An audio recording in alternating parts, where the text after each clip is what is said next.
Update muna nga tayo sa mundo ng basketball, partikular na sa Gilas Pilipinas.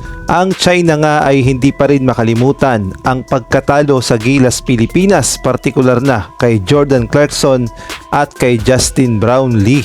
Gusto talaga nilang bumawi, ngunit bago yan, pakipindot naman ang like, subscribe at ang notification bell para updated ka sa lahat ng aking ina-upload. At kung gusto mong magpa-member sa aking channel ay pindutin mo lamang ang join at automatic ka na sa mga shoutout.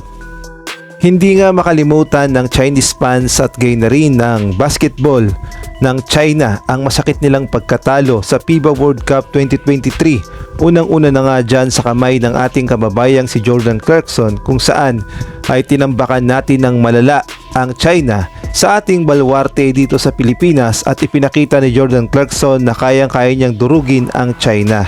At hindi nga makalimutan ng Chinese fans at gayon na rin ng buong China basketball ang ginawa ni Jordan Clarkson. Ngunit ang pinakamasakit talaga na nangyari sa China noong 2023 Asian Games na ginanap sa kanilang mismong bansa, kung saan nagkaharap nga sa semifinals ang Gilas Pilipinas at ang China.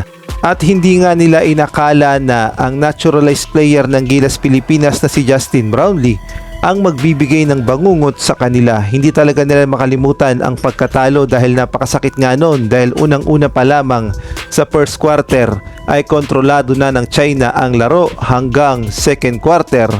At sa third quarter nga ay medyo hindi sila makapaniwala sa kinikilos at galaw ni Justin Brownlee. At eto na nga sa fourth quarter ay talaga namang sumabog si Noypi at ibinigay ang panalo sa Gilas Pilipinas. Kaya naman napakasakit na upset at napakasakit talaga yan para sa China basketball, dahil mismo pang sa harap ng kanilang kababayan ay dinurog sila ng Pilipinas. Kaya naman hindi talaga nila makakalimutan ang pangyayari na yan sa Asian Games. Kaya naman ayon nga sa report ay mukhang natuto na itong China, at kung dati ay puro mga local player lamang ang kanilang ginagamit, ngunit sa pagkakataong ito ay mukhang gagamit na sila ng naturalized player. Ngunit bago nga tayo magpatuloy, shoutout muna nga tayo kay Ronald Berbosidad, Marcelino Junior Cruz, Salvatores, Catherine Vigilla, Kuya Moto TV, Jamie Amadar, Mary Grace Sigua, Mario Martir, Tirso Maceda Tears,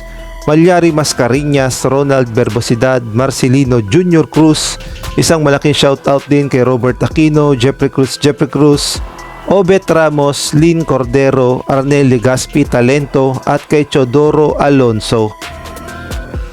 At ito na nga, ayon nga sa report, ang China ay tinatarget ng kunin bilang naturalized player itong si Barry Brown Jr.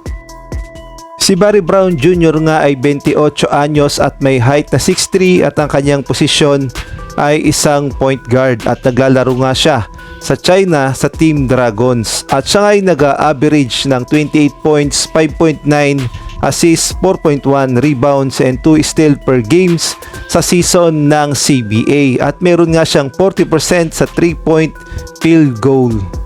At ang hindi nga makakalimutan ng mga Chinese fans sa kanya nang umiskor siya ng 49 points against Shanghai at 70 points against Liaoning. Kaya naman naniniwala ang mga Chinese fans na si Barry Brown Jr. na ang magiging naturalized player ng China sa FIBA Asia Cup.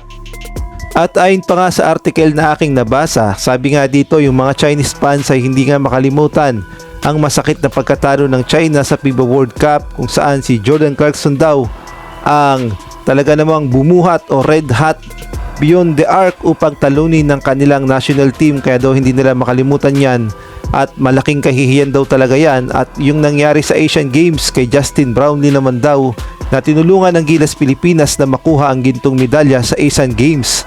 Kaya naman naniniwala ang Chinese fans na si Barry Brown Jr. na ang posibleng itapat kay Jordan Clarkson at kay Justin Brownlee, at lalong-lalo na nalalapit na ang FIBA Asia Cup.